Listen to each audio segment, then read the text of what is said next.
Բարև ձեզ, Օրագիր Նյուզի եթերում օրակարգն է, իմ հյուրն այսօր միջազգայնագետ ԱԺԲ խորհրդի անդամ Արա Պապյանն է։ Բարև ձեզ, պարոն Պապյան, շնորհակալ եմ, որ այստեղ եք։ Պարոն Պապյան, վաղարշապատի տիմ ընտրություններից հետո առավել հաճախ է հնչում այն պնդումը, որ տեղի բնակչությունը Նիկոլ Փաշինյանին,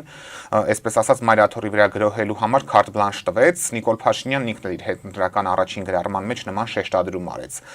Դուք որքանով եք կիսում այս տեսակետը եւ ինչ եք կարծում, հնարավոր է Փաշինյանն այնքան ոգևորվի այս հաղթանակով, որ առաջիկայում իսկապես գրոհի մայրաթոռի վրա։ Ասեմ, որ մայրաթոռը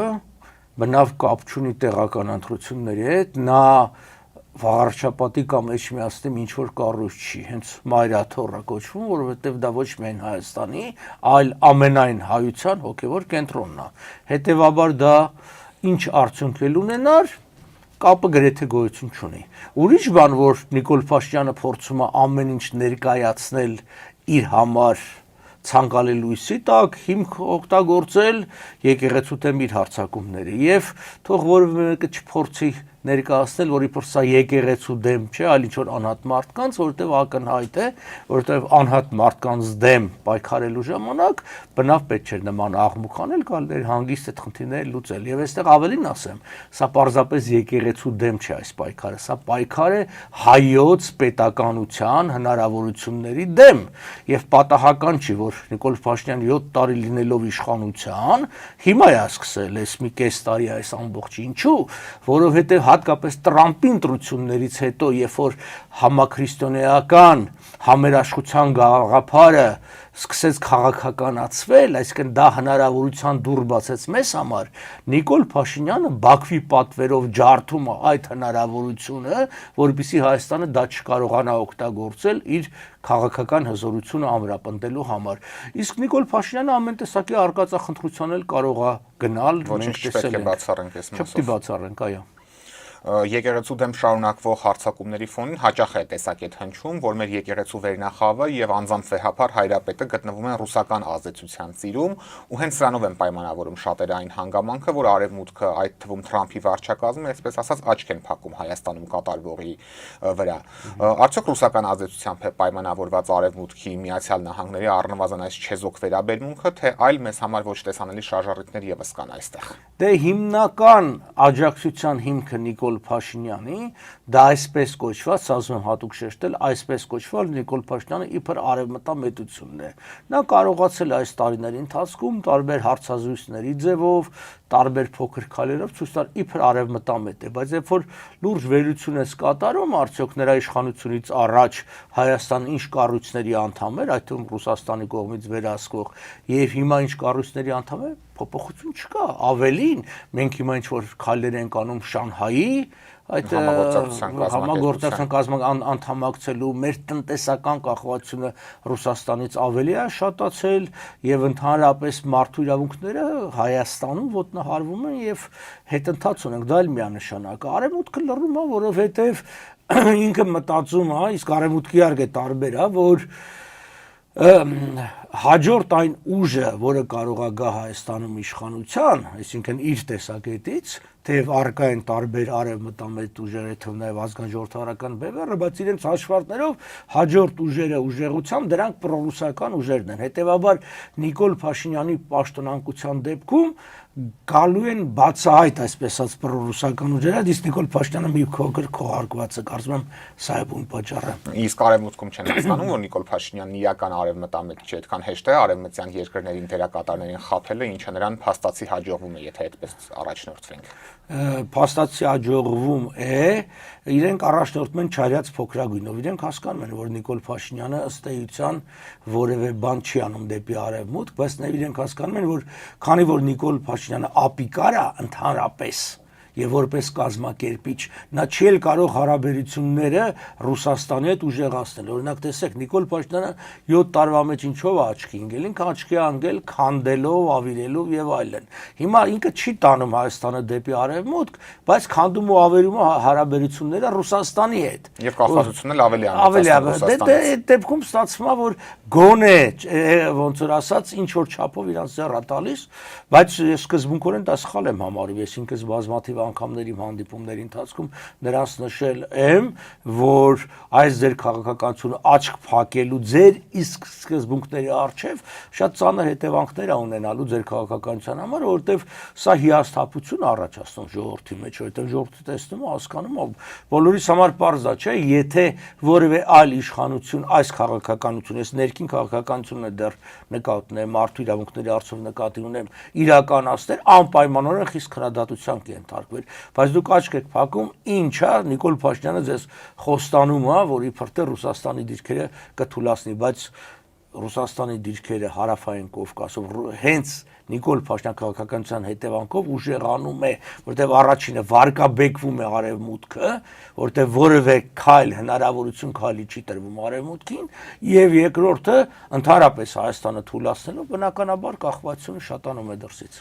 Հայաստանում վերջին շրջանում ռեպրեսիաներն են նոր թափ ստացել, քաղբանտարկյալների թիվը շարունակաբար աճում է, ասում են այսպես ասած բանտերում այլևս տեղ չի մնացել, ավելին մենք անգամ կին քաղբանտարկյալ ունենք, ինչը Հայաստանի պարագայում աննախադեպ երևույթ է, եթե ես չեմ սխալվում։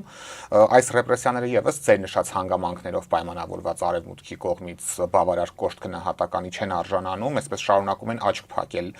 Օրինակ ես հիշում եմ Եվրանեստի վեհաժողովի ժամանակ իսպանացի падգամավորներից մեկը, այսպես ասած, բավականին կոշտ ելույթ ունեցավ, բայց դա կարող ենք ավելի անձնական, մասնավոր կարծիք համարել։ Արևմուտքի լռությունը ինչքան պետք է շարունակվի պահպանվել, մինչև որ պահը։ Ես չի ասի, որ կա լրիվ լռություն, ես կասեի ավելի շատ պետական կառույցների կողմից է։ Գոնե չեզոքություն։ Եվ այստեղ պիտի հատկապես իմ քննադատության շլակը ուղղեմ դեսպանատերների դեմ, որտեղ դեսպանատերներն են նման զեկույցները ուղարկում, իսկ հասարակական քաղաքական կազմակերպությունները փորձում են ազդեցություն բարձրացնել սեփական իշխանությունների վրա, օրինակ հենց 3 Նյու Յորքում, կներեք Վաշինգտոնում կոնգրեսում տեղի ունեցավ քննարկումներ, որը ազգային ժողովրդական բևեռներ կազմակերպվել նվիրված քրիստոնեության դեմ հալածանքներին, եւ այդտեղ տեղի ունեցած քննարկումները խոսեցին մարդիկ, ովքեր Նիկոլի հրավիրված այդ աղոթքի նախաճաշին եկել էին եւ կազմակերպել եւ իրենք վերադարձան Վաշինգտոն եւ քննադատեցին հնչեցնելով տարբեր անուններ։ Մենք այդ անուններից շատերի գործունեությունը, քաղաքական նպատակները չենք կիսում, բայց միևնույնն է, մենք աջակցում ենք այդ մարդկանց, որովհետև այդ մարդիկ հանիրավի կերպով միտք արտահայտելու համար, այդ միտքը կեղծած մեկնաբանելու պատճառով այսօր անազատության մեջ Սամվել Կարապետյան եւ իր անունը հնչել է։ Այդտեղ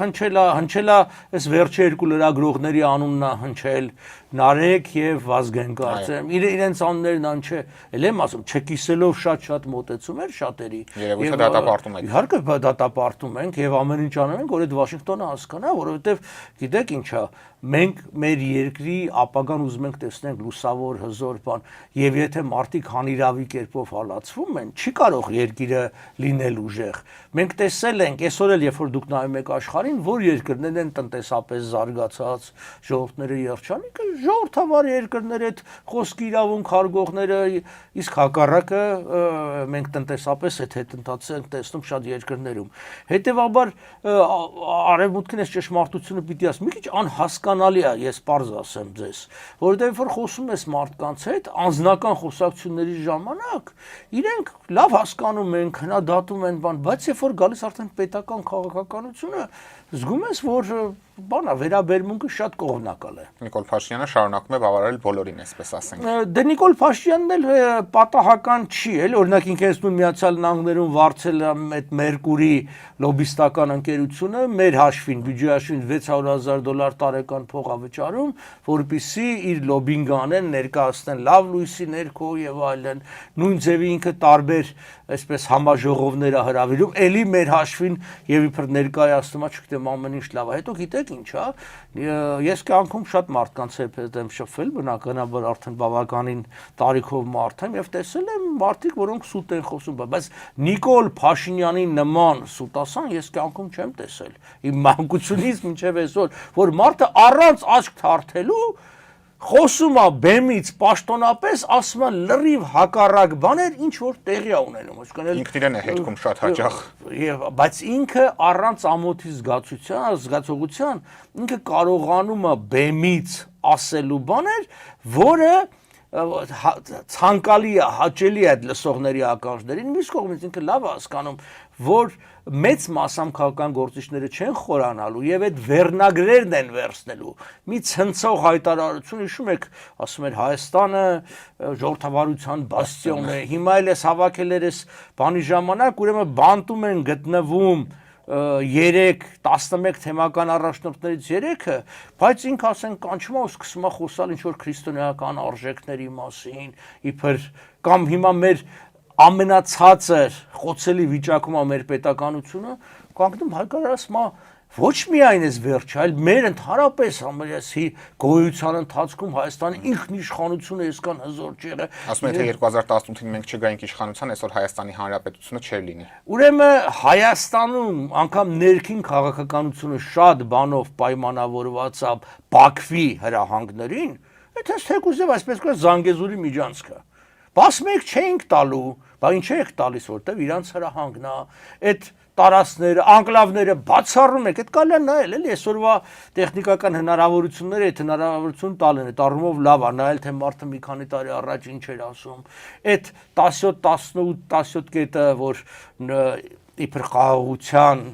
համաձայնագրի հիմքում է դրա առնվազն կեսը ասում էիք մեզ համար ընդունելի չի, բա ոնց եղավ, բա այդ է ինքնիշխանությունը, երբ որ հարևան էնել թշնամի երկրի պահանջով դու քայլեր ես անում, դա հենց նշանակում է եւ ցուցիչն է, որ դու չունես ինքնիշխանություն։ Մենք քաղբանտարկյալներից խոսեցինք, Սամվել Կարապետյանի կալանքը երկարաձգելու օրը դատարանը դեռևս որոշումը չէր հրապարակել ու շատերիս համար սպասելի էր թե ինչ որոշում պիտի լինի մոտավորապես, բայց այնուամենայնիվ Նիկոլ Փաշինյանի ընտանիքին պատկանող լրատվամիջոցը դեռ դատական նիստը չավարտած հայտնել էր, որ կալանքը արդեն երկարաձգվել է։ Որպես արևմտամետ գործիչ կխնդրեմ նշեք, արևմտյան որևէ երկրում կարող էր նման բան տեղի ունենալ առհասարակ եւ եթե այնուամենայնիվ դա լիներ, ապա ինչ գործողություններ կհետևեին դրան։ Այդ արևմուտքի իհարկե լայն հասկացություն է, եթե վերցնենք Միացյալ Նահանգները, այնտեղ իրավական, հատկապես դատական համակարգը իսկապես բավականին անկախ է։ Ես չեմ ասում բացարձակապես, որովհետև ամեն մարդ որոշակի իր քաղաքական մոտեցումը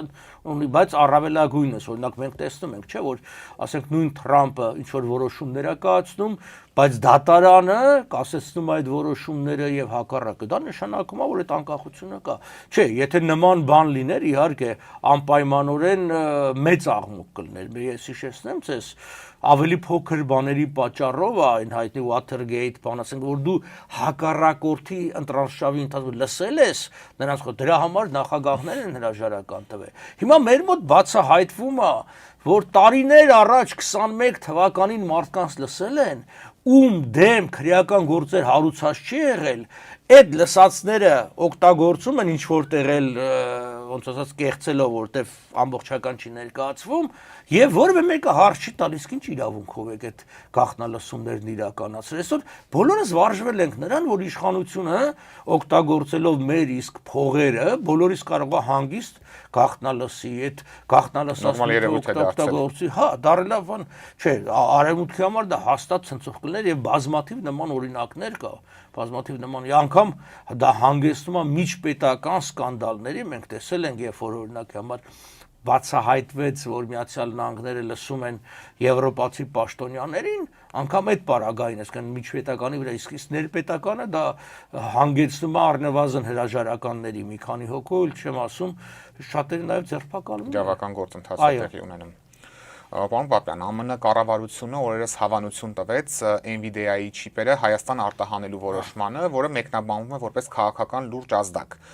Անձամբ ինչպես է գնահատում այս որոշումը, արդյոք սա նշանակում է, որ հայ-ամերիկյան հարաբերությունները եւ համագործակցությունը նոր մակարդակ են թևակողել եւ այդ թվում սա տեղի ունենում Փաշինյանի վարած քաղաքականության արդյունքում, ինչպես մեկնաբանվում է։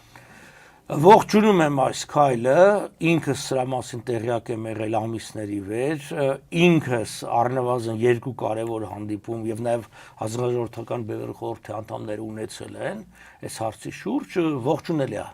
որովհետեւ սա ապագան է։ Բայց սա տեղի չի ունենում շնորհիվ Նիկոլ Փաշինյանի, սա տեղի է ունենում ի հեճուկս Նիկոլ Փաշինյանի վարած քաղաքականության։ Ինչու՞։ Որտեվ Հայաստանը ուզում են ուժեղացնել, որտեվ Հայաստանը զարգացման այլ հնարավորություն չունի, քան տեխնոլոգիական առաջընթացը։ Իսկ Հայաստանի գոյությունը, ինքնին գոյությունը եւ հզորացումը արևմուտքին պետք է։ պետք է հակակշիռների համար, պետք է, չգիտեմ, Իրանի, Թուրքիայի դեմ, պետք է ապագա քրդական պետության պարագային, այսինքն ամեն դեպքում դա պետք է ներքաղաքական առումներով ի վերջո չմոռանանք ընտրությունների ընթացքում, քանի որ քվեները գրեթե հավասար են, անգամ փոքր համայնքները կարողանում են ազդեցություն ունենալ։ Այստեղ շատ մեծ է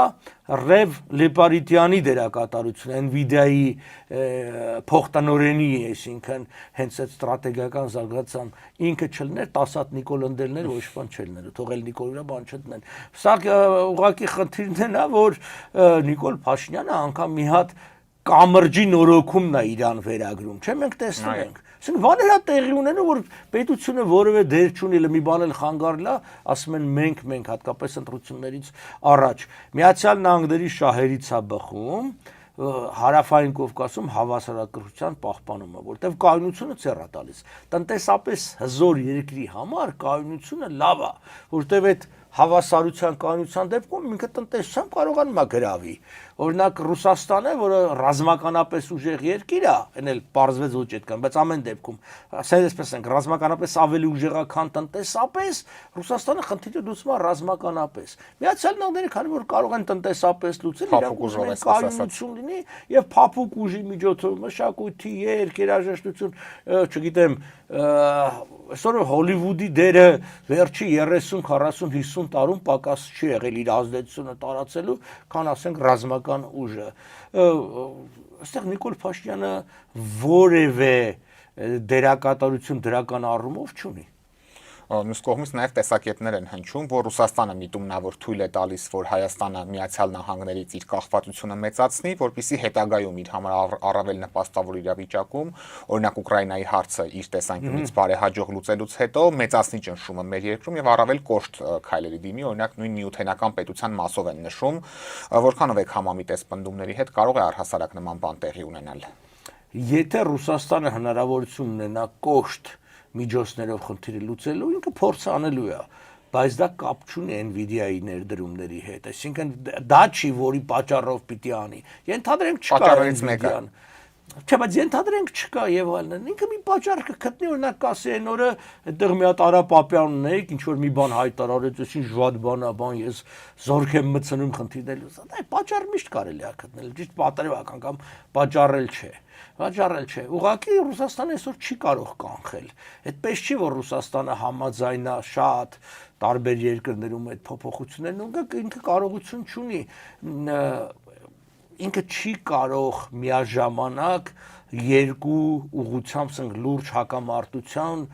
տնօրինի, ասենք Ուկրաինան լրիվ բավական է իր համար, չի կարողանում բանել։ Այնպես որ, բայց ես ամեն դեպքում կարծում եմ, որ անգամ Ուկրաինայի դեպքում, այդ չգիտեմ, մի քիչ էս երկու օրը շատ բաներ ա գրվում, որ հեսա ինչ որ Ռուսաստանի օգտինա լուծվելու, ես այդ տեսակետի չեմ, դեռ էս այդքան հեշտ լուծող հարց չի, ինչքան ուզում են ցույց տալ։ Այսինքն նաև թե հավատեք, որ այս Թրամփի ծրագիրը, որը հրապարակվել է 28 կետով, որ Դոնեցկը, Լուգանսկը, Ղրիմը կճանաչվեն ռուսական, մյուս երկու շրջաններում էլ զորքերը կկանգնեն շփման գծով, այս պահին իրատեսական չեք համարում, որ սա կիրագործվի։ Տեսեք, սա առաջի առաջարկը չի Միացյալ Նահանգների կողմից, այստեղ նախ խնդիրը կա Եվրոմիություն եւ եվրոպացիները։ Օրինակ, եթե չհամաձայնեն, ասենք Ուկրաինան չհամաձայնի Միացյալ Նահանգների հետ, Միացյալ Նահանգները ինչ պիտի անի։ Ասենք պիտի ասի ես սահմանափակում եմ, այսինքն անվճար հատկացումները, բայց գիտեք Եվրոմիությունն էլ բավականին այսօր եւ տնտեսական եւ ռազմական ուժ ունի օգնել Ուկրաինային, որովհետեւ Ուկրաինան պայքարի, մյուս կողմից էլ Ռուսաստանի վիճակն էլ վիճակ չի։ Մենք տեսանք նավթի գները անկում են ապրել 36 թե 38 դոլար այչել 1 բարելը, որը լուրջ խնդիր է առաջացնում Ռուսաստանի համար։ Այնպես որ ես հետևում եմ լրատվական դաշտին, շատ հեշտ է տեսնել, որ ով որ ուզում է լուրեր գտնել, որ վիճակը հոգուտ Ուկրաինային է զարգանում, հաստատ կգտնի։ Հետո որ ուզում է որ լուրերները հոգուտ, էդ էլ կա, երկու ուղղությունն էլ կա, այսինքն երկու այդ զարգացումները կա, հաճախ իրարամերժանում, որովհետև նաև Միացյալ Նահանգների քաղաքականությունը ցավոք սրտի շատ վայրիվերումներով է մենք նկատում ենք։ Երբեք այդքան տատանվող չի եղել, ինչպես հիմա Տրամպը մի օր մի բան ասում, անում է, երկու շաբաթ հետո հակառակն է ասում, հետո նորից է փոխվում եւ այլն։ Բայց Եվրոմիությունը շատ ավելի կայուն, պրո ուկրաինական է, որտեվ հասկանում է, որ ոնց հաջորդը ինքն է եւ հատկապես արևելաեվրոպական երկրները իրենք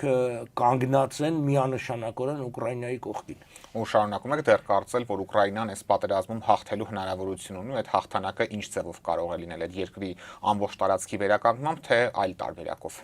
Այն որ, այսպես ասենք, հələ հաղթանակը Ուկրաինայի դնենք մի կողմ, այն որ Ռուսաստանը պարտվել է, դա իրողություն է։ Որովհետև է պարտվել, եթե առնվազն այդ երկրի 4 շրջանների հիմնական մասը վերցրել է իր վերահսկողության տակ, Ղրիմի մասին չենք խոսում, բնականաբար շատ ծանր գնով, բայց այնուամենայնիվ չէ, եթե դա հաղթանակը պիտի գնահատեք Ռուսաստանի նման 10 միլիոն քառակուսի կիլոմետր երկիր ունեցողը, չգիտեմ, եւս մի քանի տասնյակ հազար գա, դա այդ հաղթանակը չի։ Դու կարաս, այսինքն Ռուսաստանի կորուստները նայեք, Ռուսաստանի տնտեսական կորուստները, Ռուսաստանի մեկուսացումը, մարդկային կորուստները եւ այլն։ Հիմա ասենք ինչ այդ Դոնեցկը, Լուգանսկը եւ Ղրիմը ինչ են ավելացնում Ռուսաստանը դրանով դառնում ավելի հզոր։ Այդտեղ դառնալու է բերել այդտեղ տասնյակ միլիարդներ պիտի դնի, եթե անգամ իսկ ճանաչեն Ռուսաստանի մաս եւ այլն։ Իսկ դրա փոխարեն Ռուսաստանը կորցրել այն, որ Ռուսաստանը դուրս է մղել տեխնոլոգիական այդ զարգացման շղթայից, որի մեջ ինքը բավականին լավ տեղավորվել էր եւ ռուս ժողովուրդը շարքային ժողովուրդը այսօր շատ ավելի վատ է ապրում, քան ասենք առաջ էր ապրում, դա եթե երկրի նպատակը տարածքի մեծությունը պիտի լինի, այնա Ռուսաստանը այսպես թե այնպես էլ է տարածքի մեծությունը, տեսեք Միացյալ Նահանգները, ես ինչ էի խոսում տնտեսական առումով, առաջ 19-րդ դարում, 20-րդ դարի մի մասով երկրները տարածքներ էին գրավում, ինչու են տարածք գրավում, որովհետեւ դու կարողանաս օգտագործես այդ տարածքի ընդերքի հարստությունը, ինչպես նաև այդ տարածքը որպես ենք շուկա, որպես ճանապարհ է, ինքնին պատերազմի նպատակը եւ տարածքներ գրավելու նպատակը ելի եղել է տնտեսական, ասենք ճանապարհներ վերահսկել հունք բան։ Հիմա 21-րդ դարում դա կարելի է անել հանգիստ առանց պատերազմի եւ Չինաստանի դեմ, Ռուսաստանի դեմ այդ քաղաքականությունն է իրականացնում։ Նույնը Միացյալ Նահանգները մենք տեսնում ենք, հիմա ամբողջ Լատինական Ամերիկայում որ գնացել են լավ տեղերը իրենցով են արել։ Հիմա նայեք այս միջինասիական երկրների առաջնորդների այդ հանդիպումը, որ Թրամփը հրավիրել Վաշինգտոն, առանց գրավելու, այսինքն ֆիզիկապես զոր իջեցնելու, եթե դու պայմանագիր ես ստորագրում եւ հանքեր օգտագործելու, շահագործելու հնարավորություն ես ստանում, հենա եղավ ոնց որ ասած այն նպատակին ասար, ինչը պետք է աներ առաջ զենք ու զորքով։ Հետևաբար, եթե այդ տեսանկյունից Ռուսաստանը պարտված է։ Հիմա գանք Ուկրաինային, Ուկրաինան հաղթացած թե չէ, դա կախում ունի այն վերջնական ձևակերպումից, ինչը որ կլինի, բայց ամեն պարագային Ռուսաստանը իր ամենակարևոր ուղղության վրա դեպի արևմուտք, դեպի Եվրոպա, վերջո Պետրոս Մեծը այդքան էլ անկել չէր, էլի որ հասկանում էր, որ Ռուսաստանը կարող է Բարգավաճի արևմուտքի հետ այդ պատուհան բացել հայտնի պատմությունը, Պետերբուրգի կառուցումը եւ այլն։ Այդ իր արևմտյան ուղղության վրա ինքը ձեռք է բերել թշնամի պետություն, որը տարածքով անգամ այդ առանց Լուգանսկ-Մուգանսկի էլ Եվրոպայում ամենամեծն է եւ ամենակիչը առնվազն մի 35 միլիոն բնակչություն ունենալու 35-40 միլիոն։ Հիմա դա հաղթանակ է, թե պարտություն է, որ դու սահմանի վրա ունես նման թշնամի երկիր, որը մտքի մեջ անդադ պահելու է դա իր տարածքները ազատագրելու գաղափարը, եթե անգամ դա տրվի, որտեվ նաև այնտեղ հարցն է, որ այդ փաստը անգամ առաջարկի մեջ չի ասվում, որ պիտի փոխանցվի դե յուրե, ասենք Ռուսաստանին, դա որոշակի կարգավիճակ է տրվում հետագայում հնարավորությամբ, որ դա կարա լինի Ռուսաստանի։ Բայց նաև Ուկրաինայի ռազմական ուժերը եւ Ամերիկայից տրամադրվող օգնությունն է սահմանափակվում։ Այս պարագայում կարող է Ուկրաինան վերականգնվել ու իր նշած այսպես այո, բայց նաև 100 միլիարդ դոլար այդ ռուսական փողերից պիտի տան Ուկրաինային, 100 միլիարդ դոլար Եվրոմիությունը պիտի տա, երևի մի հատ կանել կտա Միացյալ Նահանգները, մասնավոր ներդրումներ կլինեն, պարզ է, չէ, որ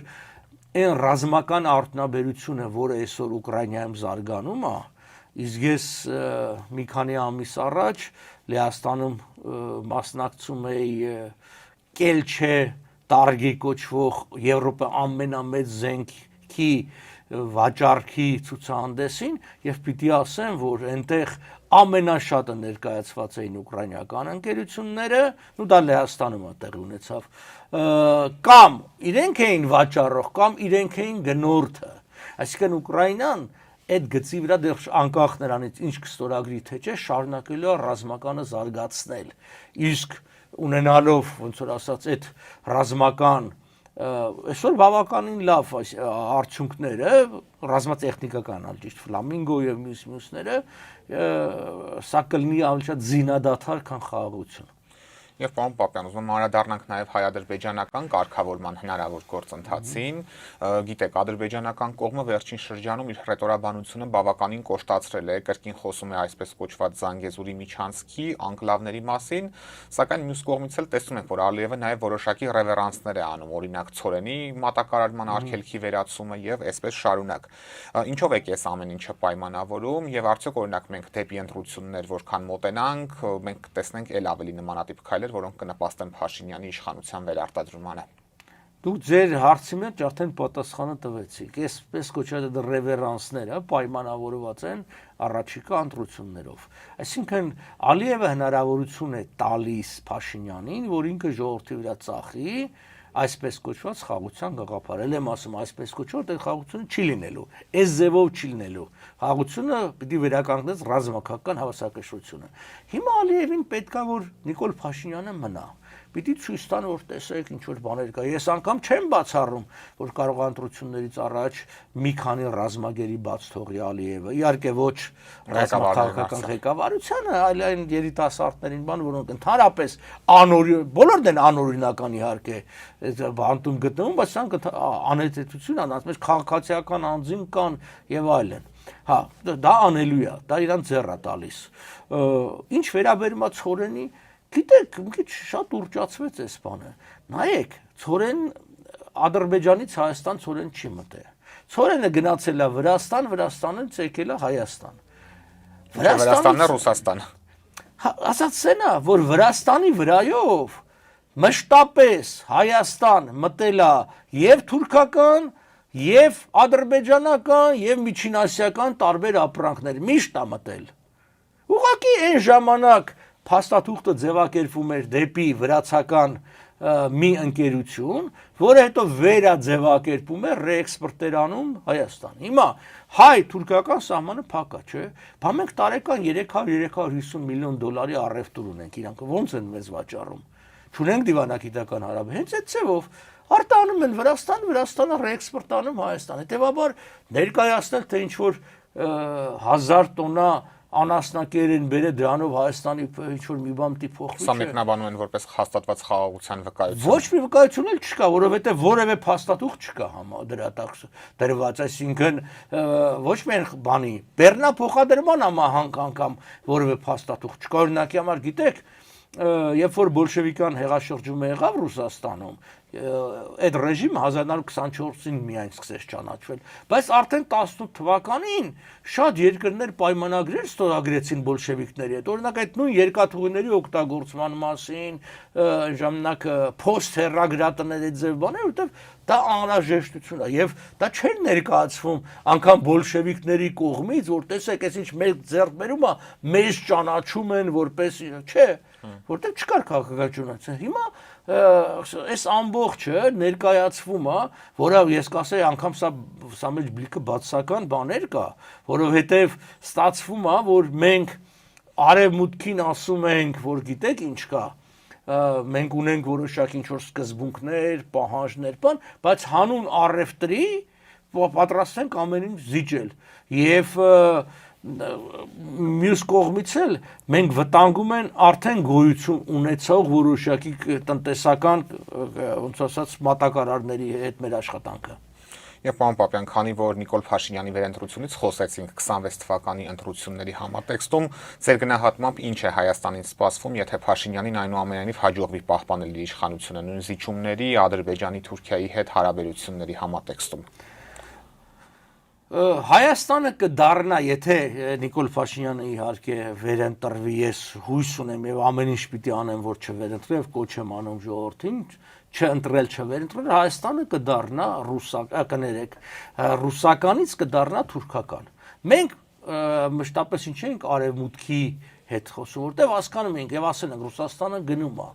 քաղաքականությունը վակուում չի սիրում, ինչ որ մի ուժ մտնել է, պետքա բերել արևմուտքին, ինչի պետքա բերել արևմուտքին, եթե արևմուտքին չբերենք, Ռուսաստանը գալու է Թուրքիան։ Հիմա Նիկոլ Փաշինյանը դա է անում։ Իդեպ ասեմ իմ, այսօր թույս տեսագրությունը մնա, իմ զգացողությունն այն է, վերջի հատկապես երբ լսում ենք խոսակցությունները, սկզբից հեծի ազգայնացումից էին խոսում, իսկ հիմա վերավաճառելու մասին են խոսում, գնորդը լինելու է թուրքական ընկերություն։ Եվ դա ներկայացնել են, որ դա մեծ նվաճում է մեզ համար եւ այլն, որովհետեւ չէ, էլեկտրական ցանցերը բնականաբար ինչքան մեծ բան ունեն, տարածվածությունն ասեն կապի մեջ են եւ այլն, դա շատ կարեւոր է։ Հայաստանը արդեն իսկ Նիկոլ Փաշինյանը հերիք չի քաղաքականապես դնել է կախվածության մեջ Բաքվից եւ Անկարայից, հիմա սկսել է տնտեսապես դնել։ Եվ դա շահելու են իշխանամերձ օլիգարխները։ Ժողովուրդ առանձնապես չի շահելու դրանից, որովհետև ժողովրդի հատկապես փոքր եւ միջին բիզնեսը սննկանալու է, այդ մրցակցությանը չի դիմանալու։ Գիտեք, շատ լավ բան է ազատ շուկան, ես ինքս այսպես ասած արևմտամետ շուկայական կողմնակից եմ, բայց դու պիտի պատրաստ լինես դրան, դու չես կարող ոնց որ ասած նոր կայացող փոքր ընկերությունները դնել թուրքական մեծ ընկերությունների հետ մրցակցության, որովհետև այնտեղ համապատասխան օրենքներ են պետք, որ էքսպանսիա ունենանք, օրենքներ են պետք, դրա համար համապատասխան հնարավորություններ պետք, կադրեր են պետք, իսկ այնինչ մեզ մոտ ընդհակառակը մենք տեսնում ենք, որ գնալով մրցունակությունը փոքրանում է, որովհետև մի քանի խոշորներ են իրենցով էս ամբողջանում։ Հիմա այդ արդեն իմ հիշատակած հայ-թուրքական առևտուրը դրանից ավել չի մեծանալու։ 300-350 միլիոն անեն, որտեղ շուկան ի վիճակի չի կլանելու, բայց այդ 350 միլիոնը այսօր երբ որ անում էին մի քանի 100 առևտրականներ, մի քանի փոխան մենք ունենալու ենք մի քանի մեծ ընկերություն հայտնի տարբեր օլիգարխներ, իշխանամերձ, որոնք իրենք արդեն գնումները անելու են տասնյակ հազարավոր տոնաներով, բայց այստեղ խնդիրը հետևյալն է, գոյություն ունի սոցիալական բիզնես հասկացություն, այսինքն բիզնես, որի նպատակն է մարդկանց հնարավորություն տուն պահելու։ Ես այն օրը լսեցի ու զարմացա, պարզվում է Վրաստանում մինչև $3000 եկամուտ ունեցող բիզնեսները չեն հարկվում։ Եվ դա շատ ճիշտ է, շատ լավ է, որովհետև ասում է այդ փողը մի երկու ընտանիքի ապրելու փող է, որ այդ փոքր բիզնեսների մեջ։ Իսկ մեր մոտ հերիք չի ընդհակառակը հաստատագրված հարկը դրեցին, այսինքն համահարկեցին։ Հա, այդ ամբողջը, այսինքն ավելի բարդացա փոքր բիզնեսի, հիմա էլ ուզում են մտցնեն մեր ոչ միայն հարևանը, պետք է ընդունել թշնամի երկրի տնտեսությունը այստեղ, որովհետև իրենք ու դա պատմական փորձն է ցույց տալու։ Ես վստահ եմ, պետության կողմից աջակցություն են ստանալու այդ բիզնեսները, հատուկ նպատակային գալու եւ գրավելու որոշակի բիզնեսներ,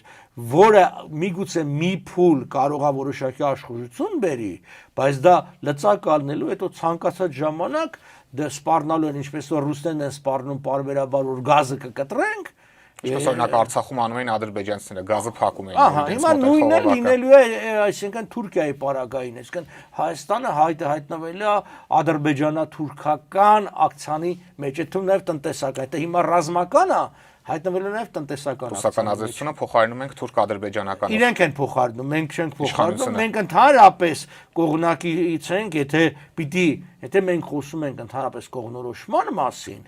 արևմտյան արևելման մասին, մենք արևմուտքի կողմնակից ենք եւ այդտեղ հազար փաստարկներ կա, ինչու է դա ճիշտը, եթե հերու չգնանք, օրինակ ես ամերիկյան ռազմական համագործակցության կողմնակից եմ, որտեղ աշխարհում մի երկիր կա, որ ի վիճակի է, կուզենա թե չէ, ուրիշ առնեմ, թե ամանջան ուզենա, մի երկիր կա, որ ի վիճակի է կրկնակի զսպման, այսինքն եւ Ռուսաստանի եւ Թուրքիային զսպել, Հայաստանի նկատմամբ ոտնձգել, դա Միացյալ Նահանգներն է, ուրեմն պետք է ամեն ինչ անել, որպեսզի կարողության հետ միասին նաեւ քաղաքական ցանկություն լինի։ Շնորհակալ եմ, պարոն Պապյան։